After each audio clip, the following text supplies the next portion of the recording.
Hello, my name is Grant Fritchey. I work for Redgate Software. Let's talk about provisioning your non-production environments, because that's a pain in the bottom. The whole concept of getting a production-like database, because the last thing we want is production in our non-production environments. Look up Sarbanes-Oxley, look up HIPAA, FERPA, look up GDPR, CPP, SHIELD, the new law coming out in India. Look up any of these things, and we know why we do not want production environments in production data in non-production environments. However, we need something that looks and acts a lot like production in our non-production environments. But who the heck wants to wait for, a 20-minute restore every time I want to fire up a new version, every time I want to refresh my dev environment? Who wants to wait for hours sometimes for the restore to occur after the data cleansing or before the data cleansing? Or, oh my gosh, when can we see the data cleansing? Or, you know what? Let's try using a tool. Let's try using a really cool tool. Redgate Software has got SQL Provision. And SQL Provision is a mechanism for provisioning non-production environments with copies of production-like databases that have gone through a cleansing process, and because of SQL Clone, can restore in seconds. Yes, you heard me right, seconds. Let's go take a look. This is the new SQL Clone part of SQL Provision.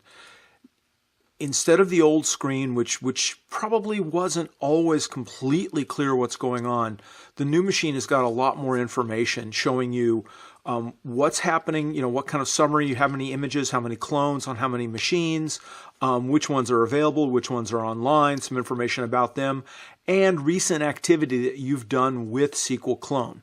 Now, some of you may never have seen SQL Clone before. Now, this might be exciting information for those of you who are already used to it. You've seen this, you know what it is. But what about those of you who haven't seen it? Let's walk through it and do a new thing for Clone. Now, it can run off of a server or it can run off of a backup.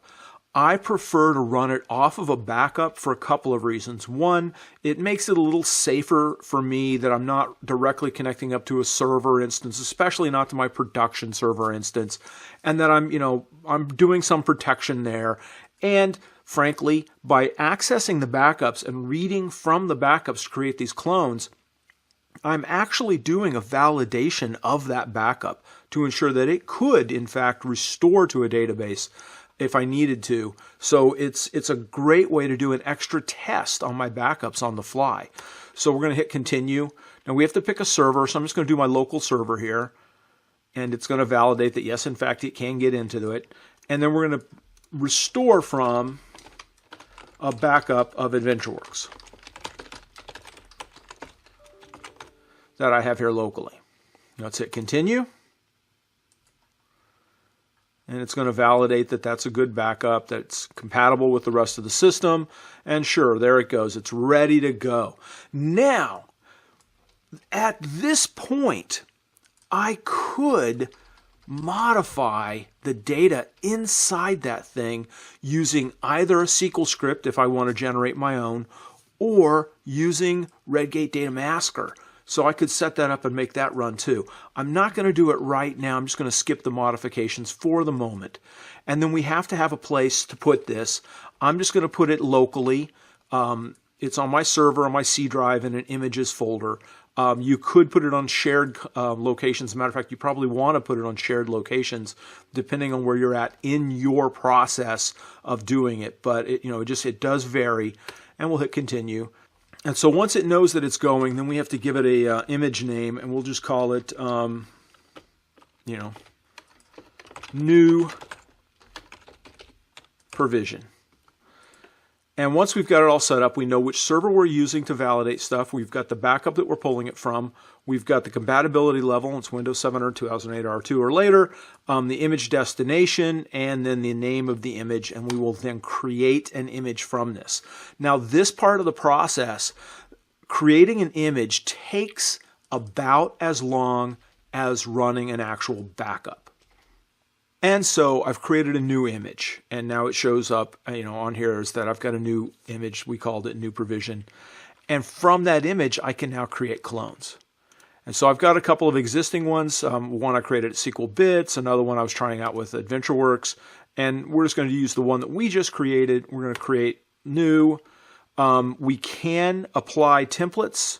A template's a container for one or more scripts.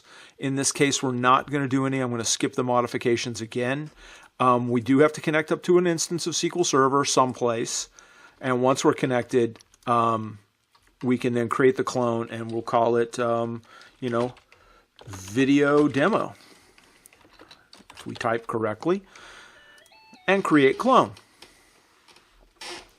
So now creation of the clone is going to be lickety split, especially when compared to the creation of the image. So it's going to create the clone in a very short period of time, usually 15-20 seconds. So we should see it turning around just about now. And there it is. Look at that. I timed it perfectly. So if we wanted to, we could open up Management Studio. With Management Studio open, I'm going to connect up to the same server that we just provisioned a new database to. And so it's going to come up. We will see the server.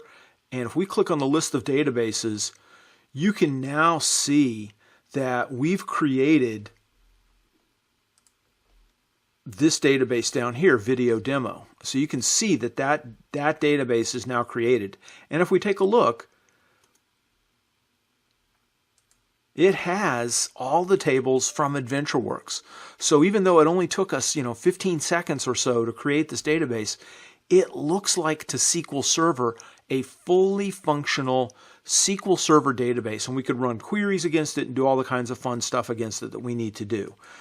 We've got full management of everything from back over here. We can look at images, we can look at activities, we can see what stuff has been going on, we can see when we created that new image, when we created the new clone from that image, and we can look at logs from all that stuff and see all the different activities and control it all from this nice new dashboard that shows us all the details of all the various things that we've got set up. We can get rid of clones, we can get rid of images, we've got full control. And it's all in one spot, easy to get to. So this new version has expanded the capabilities and made it a lot easier to use all of the information that we've got within SQL Clone.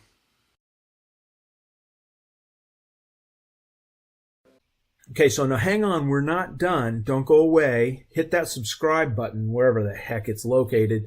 And you want to know what's going on with the Microsoft Data Platform, various things with Redgate, GDPR, all the data protection and privacy stuff that I'm going to cover.